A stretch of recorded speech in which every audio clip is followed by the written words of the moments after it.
Hello and welcome to the All-Star Living Podcast. My name is Dan Komsky and this is episode number 1. Today we're super excited because we have Andy Vasily joining us today.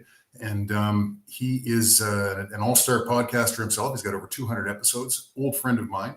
Looking forward to seeing him. So we are just waiting for him to join in. Before he does, I just want to talk about the podcast and kind of where we're going with it and what we're doing. So this podcast is based on living all-star living. And what we're trying to do is we are trying to develop a pathway for people to have that successful all-star life. And now I'm not pretending that I have all the answers, but what I am saying is that I can interview the people that do. One of those people is Andy Vasily. He's just joining us right now. Welcome, Andy. So good to see you, buddy. This is a new platform for me. Can you hear me? I can hear you. You doing all right? Okay, so this is the new platform for me. So I'm very interested in this platform for my own podcasting. So yeah, no, it's great to be here, Dan. Thank you very much. Yeah, my pleasure, man. Like I said, you're one of the big inspirations for me in terms of getting this thing started. We talked it must have been this past summer, and we got together and we had some conversations, and I just really, really respect what you're doing, Andy. You know, you're going out there and you've got 215, 200. What episode are you on now? 216? I think you're 214. Around 217, but prior to that, I had tinkered around in podcasting, and I probably had 20 or 30 episodes before that. So yeah, well over 200, and I'm still learning. That's a lot of experience, man. That's a lot of things. Here I am on podcast number 1. Let's just see if I can try to keep up a little bit. I'll be picking your brain for sure in the years to come, I think. Well, I appreciate you and I connecting for this purpose. So yeah, me too. I think there's some meaningful work to be done, and so when I started developing the context all of the information for this podcast to decide what I wanted to do with it, the big thing for me was, number one, understanding I don't have all the answers. You know, I'm on this journey, and I believe my journey had a lot to do with overcoming adversity and finding ways to win in situations where I wasn't winning. And obviously, a little bit of a football career and a few all-stars there give me the title of all-star. But the reality is, all-star living is something you do every day. And just because you're living like an all-star doesn't mean you win either. So there's a lot of learning and challenges there. So I want to develop a program throughout the process of this podcast where we can talk about health, family, work, and soul, spirituality, your relationship with God, whatever you want to call it. But so what I want to do is develop my own habits and continue to develop my own habits in those 4 categories and allow people to see that others are struggling with all 4 of those categories and others need to develop them too. And if we look at our habits and find tiny little habits, that can actually improve those parts of our lives, that we can just slowly, and it's actually funny because it's slow, but it's actually very quick when you start just putting habits together. You can change your life, and you can make yourself more positive. You can make yourself anything you really want to be, instead of just letting the world turn you into whatever it seems to want you to turn into. So that's where I started, and now what I'd love to do though is ask you about you in terms of where you started your podcast. So you were 250 episodes ago. I gotta imagine that's a lot of years. Really, in terms of developing this thing. How did that start for you? What was the motivation for you? Great question. And I think that everything in life we do is very dependent on striving to be our best self, right? And when we think about life circumstances and life context, we all go through different battles or struggles. You mentioned the word struggle a few seconds ago when you were opening up here, and we all go through our own struggles, and with struggles come opportunity. And for me, and this summer we got together and you shared your story. So for the listeners, we had come together this summer, Dan and I and a number of other people in Windsor, to share stories. And we each had 7 minutes literally to share a story. And there were many people in the audience, and we shared a story. And what I shared was my pivotal moment, if we call it a pivot point or whatever you want to call it, was a near-death experience in Cambodia. I had been living in Cambodia at the time, and I was almost killed in an accident. And when you're bleeding out. My hand went through a window and severed my ulnar artery. And I was literally bleeding out. And I was thinking of my 2 and 4 year old boys at the time. And um, it was a moment where you are thinking this is it. And long story short, I went to emergency. I was operated on. I was saved. But what that prompted in me was a real universal, I call it a sign from the universe, saying you need to do more and you need to figure out the path you're on and you need to figure out your purpose. And from that point forward, I started to kind of take this opportunity to really be courageous in pursuing my best self. And with that was, what message do I want to share? What message am I compelled to share with the world through my work? And I may be just one little point in the world, but if I'm striving to be my best self and to share a message with others around me, then how am I going to do that? And what message am I going to share? And that led me to podcasting and led me to the early stages of podcasting to be ultra clear on what it was I wanted to share and to bring on guests and to begin to formulate questions and to shine the light on their stories, to reveal their greatness and the hardship and the struggle they went through in order to be their best self. So that's a long way around saying that that was my journey into podcasting, and to begin to invite inspiring people on my podcast to double click on their stories and to unpack the guiding principles that have allowed them to achieve the success that they have, and to really understand their stories to help me understand my story, to further develop an understanding of the kind of the life context that we all face that require us to double down on our strengths and talents in order to serve the world. So that's how my podcasting journey began in the early days and trying to figure that out. So that's interesting. Something I picked up on there was that you were always looking for guiding principles. Mhm. And that's really, that gets to the core to the information that I'm looking for, you know. And obviously Andy and I could talk all day to everybody, anybody out there that's listening, everybody, like we've been friends Yeah. since Jesus wore running shoes. So it's been a long time. You know, you started back in Windsor at University of Windsor with me, and then we separated for a long time. And in those years, Yeah. we obviously both went through a lot of things. So before I get into your guiding principles, because I definitely want to ask you about that. So take me back to Windsor, and then you left Windsor. If you're comfortable talking about this story, Yeah. you left Windsor, and what was that like for you leaving Windsor? And really, you and I both did the same thing. We both stayed away for 20, 25 years, really. Yeah. And you know, we can talk about both of those things, but really, I'm more interested in you. So there you are. You're on the plane. You're taking off. Where was the first place you went? Who was with you, and how'd that work? I was by myself. I had the courage to stand alone in that deal, but I was in Windsor. I was going to see my girlfriend at the time in Japan, wife now of more than 20 years. And, you know, I knew something compelled me that I needed to leave Windsor. And that was the hardest thing because Windsor was my home. It was everything. And I never thought I would ever leave Windsor. I wanted to stay in Windsor. Football, I wanted to coach. I thought I wanted to become a cop or a fireman or a teacher. I didn't know. I just wanted to stay in Windsor because that was the safety. That was the only thing that I knew. So I was at Metro Airport in Detroit, and I was literally like, you know, I'm trying to be a tough guy, going, oh yeah, I'm just getting on a plane and flying halfway across the world to Japan. But I had actually studied Japanese for 3 months prior to that, so I could kind of speak the language. And I started to cry, and I called my dad on a payphone, and I said to my dad, like, I'm scared. I'm scared. Like, this is like crazy. I can't believe I'm doing this, but I'm giving everything up to go to Japan. And I never came back to Canada.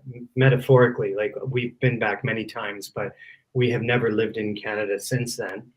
But that was scary, and it was like leaping into the unknown and really pushing myself to the edge of the capacity to leap into the unknown. I didn't know what was going to happen, and I'm proud of that. I'm proud of having the courage to leap into the unknown without knowing what was going to happen, and that's what started the journey. And from there, I have eternal gratitude for having had the courage to leap into the unknown and to experience the world. And since then, Japan, Azerbaijan, Cambodia, China, Saudi Arabia. Our boys have never lived in Canada. You've met our boys. They're 17 and 19 now. Um, but that was the start of the journey. It's amazing. You've got two kids in tow. You married your university sweetheart. You went to Japan, obviously a worthwhile ticket because Neil is a beautiful woman and very well. She's also very patient because you're her husband. So we got that going for us, right?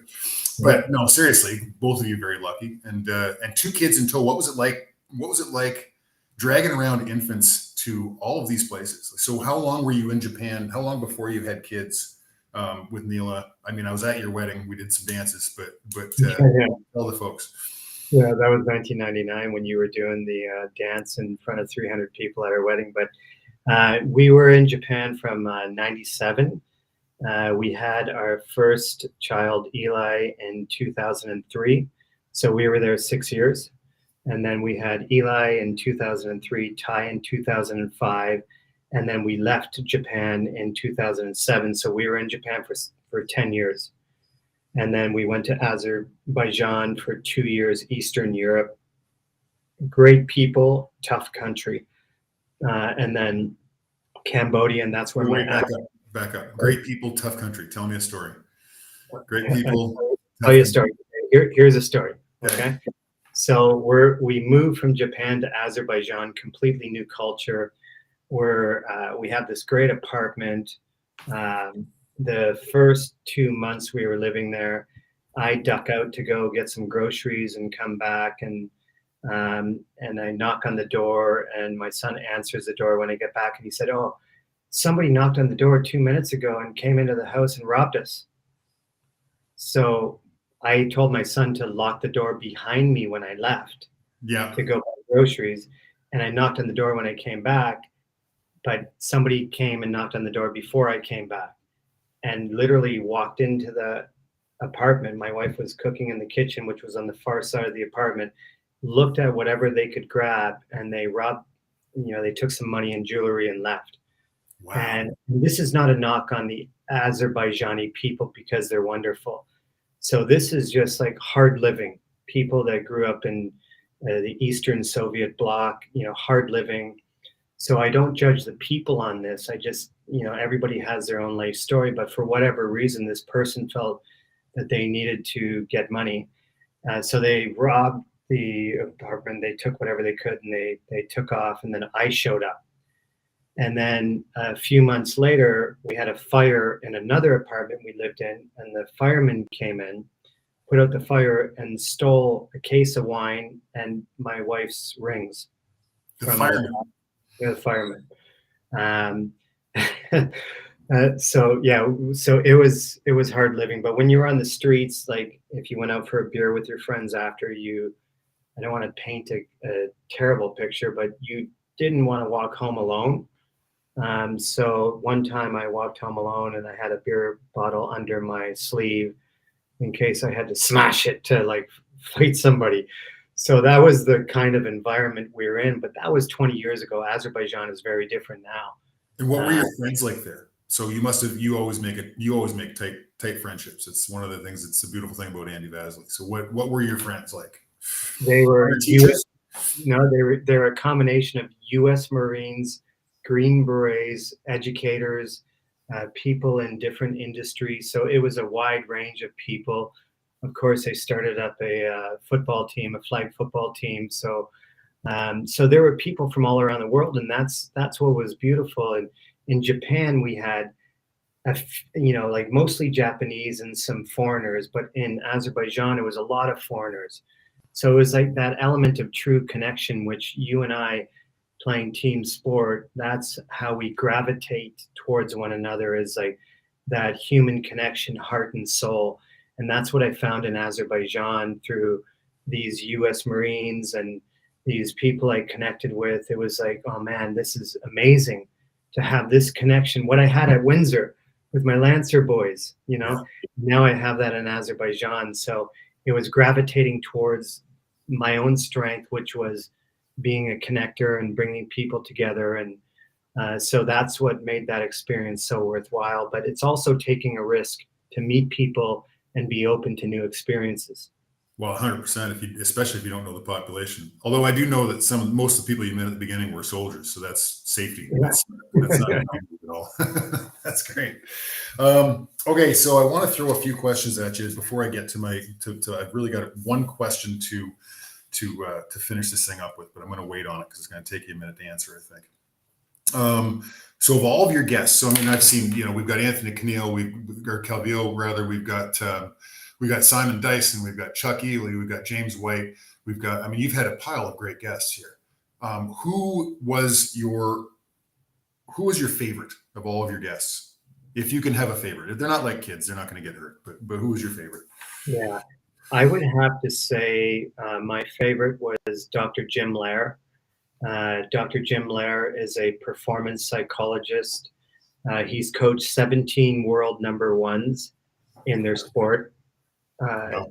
Yeah, Andre Agassi, Pete Sampras, Jim Courier, tennis player back in the day. A lot of tennis players, but he's coached Olympians, Green Berets, Navy SEALs, top CEOs. And having Jim on, he's probably over 80 years old now. And he has based his whole life work around the power of personal narrative. And the stories we tell ourselves create our reality. And what I'll share with you is a quote from Jim that I have up on the wall right here. And what Jim says, his life's work distilled down into one paragraph, which is: the power broker in your life is the voice that no one hears. How well you revisit the tone and content of your private voice is what determines the quality of your life. It is the master storyteller, and the stories we tell ourselves create our reality. So Jim, really, his work, he's written several bestsellers, The Power of Story, Leading with Character. But in hearing him talk to me, his wisdom of 4 decades of deep work, it's all about what we say to ourselves. And the journey, our own journeys of excellence, are rooted deeply in how we speak to ourselves, our internal critic, and how we cut ourselves down. And what we say to ourselves, imagine playing in the Grey Cup, Dan, with your experience, and having what you're thinking broadcasted on the Jumbotron for 50,000 people to see. And that's what Jim uses, that metaphor. And he says, we would never want what we're thinking broadcasted on that screen because we are so harsh on ourselves. And what we say to ourselves, we would never say to our best friend who's going through hardship. We would never say to our best friend who missed a catch or threw an interception or, double faulted in Wimbledon. Got the quarterback killed. Right? Yeah. We would never say to them, oh, you suck. How could you fuck up like that? How could you fuck up like that when it mattered most? You would actually say, oh my God, I've been there, brother. I've been there. I know what it's like. You need to understand the talent that resides within. Keep the resilience going. Like you would use a different voice with other people, but yet with ourselves, we hack ourselves down. And we cut ourselves down. And Jim, being on the podcast and his work, has deeply resonated with me in my journey, and that's why I wanted to share the quote. And he would be the number one guest, even though I've had so many on. But his work has deeply connected with my heart and soul and what I'm striving to do in life. So I love that quote, and I think that is one of the most meaningful things I've heard in a long time. If I was going to turn that into if I was going to take that quote and that belief, which I think, I mean, if you really look at psychology, you understand that we are all narratives, and it is the narrative you tell yourself. It's funny you say, if you fuck up and you get the quarterback killed, what does your buddy say to you? You're laying on the ground and quarterback's dead, and Yeah. the team's running back a touchdown, the other way. You say, get up, right? Get up. Get up. That's the That's first enough, step. Get up. right? Right. I wonder, with that quote in mind, I'm always looking for tiny habits. And the reason I'm looking for tiny habits, because I believe that it's like compound interest. They just grow, right? And Yeah. I'm wondering if we couldn't work out a habit out of that quote. What do you look at in terms of what would your habit be if you said on a daily basis, or maybe it's when you feel a certain way, what would you say to yourself to keep that narrative positive? Because you and I have talked enough that you actually have caught me speaking down about myself. And said, no, wait a minute, man, you've been working on this for a long time. Yeah. This is it. This is your life's work. You've been working on this since you started playing football in university. It didn't just start 3 years ago, which is 100% correct, right? Long journeys. What would your, would you be able to come up with a small habit there, or a thought process? Like, where would you go? Yeah. My thought process would be this. My thought process would be rooted deeply in positive psychology, which is it's not so much a habit, it's a habit of mind rather than an actual habit. And Yes. the habit of mind would be to scan for the good in your life and the evidence to prove the critic wrong. So, for those of us who do the hard work, you are grounding your future vision in the hard work you've done to get you to where you are and to get you to where you want to be. And I'm going to share another quote because this sums up exactly what you're asking. And it's a strategy, and it's a strategy to recognize the good within. We all have imposter syndrome.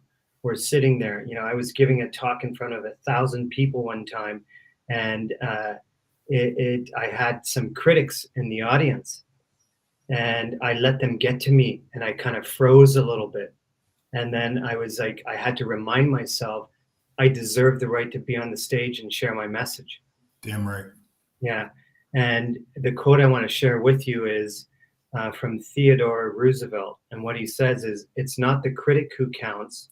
It's not the man who points out how the strong man stumbles or where the doer of deeds could have done it better.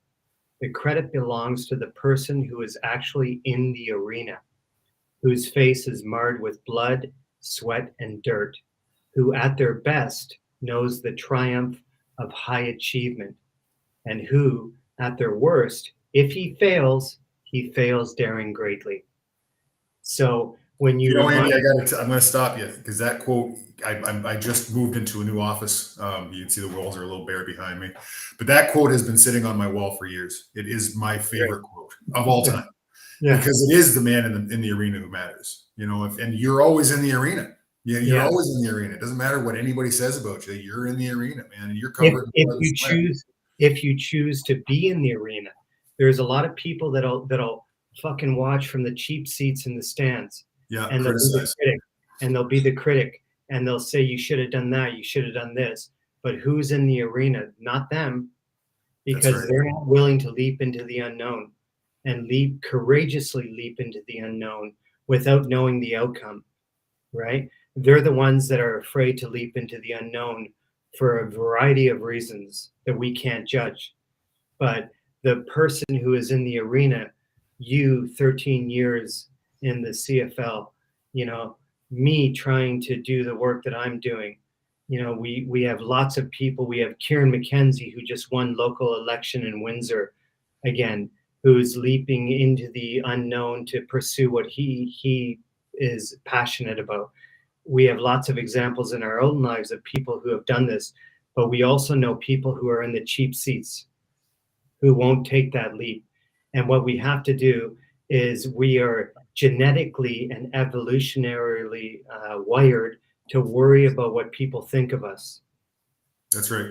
And that's survival. And we have to say, you know what, I'm not going to worry about that.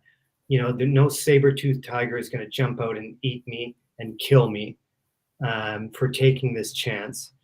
I'm going to take this chance. I'm going to leap, and I will let my past dictate my future, which is my past is predicated on hard work, commitment, discipline, and that's the biggest thing is the difference between the cheap seats and the arena, being in the arena, and that's why I wanted to share with you. It's not a habit, but it's a habit of mine to remind yourself I've done the work to be in the arena, and I'm going to get fucking beaten up, and I'm going to be sweaty, and I'm going to be marred with dust and dirt on my face. But at the end of the day, I may be standing, I may be on my knees, I may be lying on my back, but I've done the best that I can do to pursue what matters most. Fucking right, brother. Absolutely. And I will throw one other thing here. I've got something for the critics. So as you know, my father passed away last October. Yeah. And we've inherited a number of things, but one of the favorite things I inherited, I gave to my daughter. She gave it back to me, and I think maybe she understands that I might need it. And that's this. So I wouldn't be crude enough to tell people to fuck off, but this is for the critics. There you go. Because they don't understand what it's like being in the arena. You're in the arena. I've been in the arena. I'm working on getting back. So Good job, Andy. Proud of you. Glad you're here, man. I really appreciate you coming on the show. I think we covered the guide. Oh, so no, wait a minute. So I do have one more question. I almost want to leave it at where we've left it because you give me so much great stuff. But I know that you and I are going to do this again. I feel like we're going to have another shot at this one. So in terms of guiding principles that you've seen from your guests, and I love the Jim Lair. I'm incorporating that stuff right away into my thought process because I'm actually, that's fantastic. But are there any guiding principles in common that you notice between, whether it's a whether it's Anthony Calvillo or whether it's Alistair Humphrey or whether it's, is there anything that is a guiding principle that they have that you've noticed some correlation? What do you see there as a correlation? 100%. It's alignment with our core values. It's regardless of what our pursuit is. We are so focused and clear on our core principles that we constantly align our thoughts, our words, our actions to those core principles, and we critically reflect on how on track we are.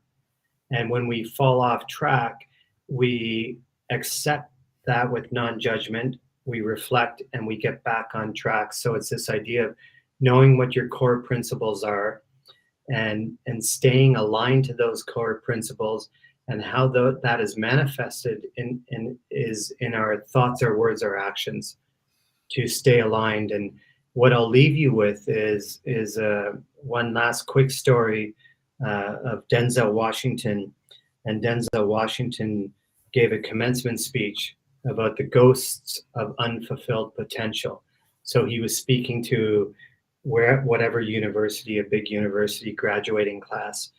And what he talked about was his own acting career and the failures that he experienced endlessly for years. And what he talks about is this idea. He was once told this story about the ghosts of unfulfilled potential. And when we're on our deathbed, are we going to be surrounded by ghosts of unfulfilled potential that say to us, we gave you gifts, we gave you strengths, we gave you talents, we gave you ideas, and you never acted on them. And now here we are surrounding you, and we're going to the grave together.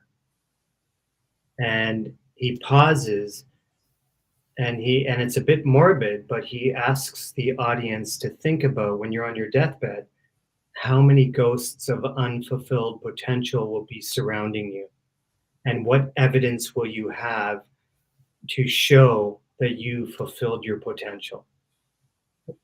Did you leave any stone unturned? And when I think of my own life, and I think of people close to me like you and other people pursuing excellence, it's like, this is what the life journey is all about. When I'm on my deathbed, and I hope that's 30 years, 40 years from now, whenever it is, I don't want to be surrounded by those unfulfilled potential, ghosts. I want to be surrounded by people knowing that I gave my best in the world and I made a difference That's and I made fantastic. an impact in my own way. And that is that theme. It goes back to the alignment of thoughts, words, actions, and core values.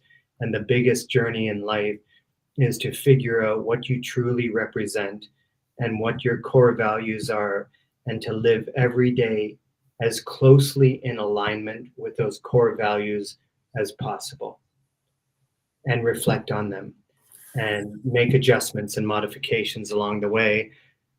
And so that's what I want to share, dude. It's amazing because it goes back to know yourself, Yeah, which means you have to have the introspection to actually look at yourself, yeah, which is sometimes, well, probably always where the courage has to start, yeah, because you see yourself warts and all, right? And you have to be yeah. able to look at that guy and say, well, what do I like? What do I not like? Who do I really want to be? That's amazing. That's fantastic. Andy And Vasily. and hang on, and to accept that with non-judgment is the key. Non-judgment. Yeah, I'll be working on that one, brother.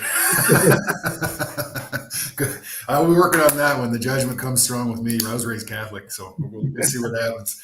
But that is true, though. No, it's to me, it's that all speaks very, very loudly to me. And as do you, you're an inspiration, my friend. I really appreciate you, everything you do. People want to reach out to you. Where can they get you? I'm trying to flash these banners across the bottom here for you. Yeah, it would be that one right there, runyourlifepodcast.com. I think if they just do a search for Andy Vasily podcast, they will find me on Buzzsprout, and that's where you can access all my work and my Aligned Leader blog. So that's Aligned it. Leader blog, perfect. Yeah. And you'll be able to see this podcast on my Facebook, LinkedIn, and Instagram as well. And I'll make sure you get all this so you can put this out to you. So thank you so much, man. It has been an absolute pleasure as always. Thank you. It's an honor. All right, we'll talk to you soon. Okay, see you, bud. And for everybody out there, thank you very much for joining us. This is a first podcast, and I got a killer first guest, and couldn't have asked for more. So you heard it here first. Know yourself. Evaluate who you are. Align your principles, and remember, you got to look yourself in the mirror and say it's going to be okay. You don't have to judge. Talk to you soon, guys. How do I shut this off? There we go. Take care. All right, Dan Komsky, All Star Living Podcast.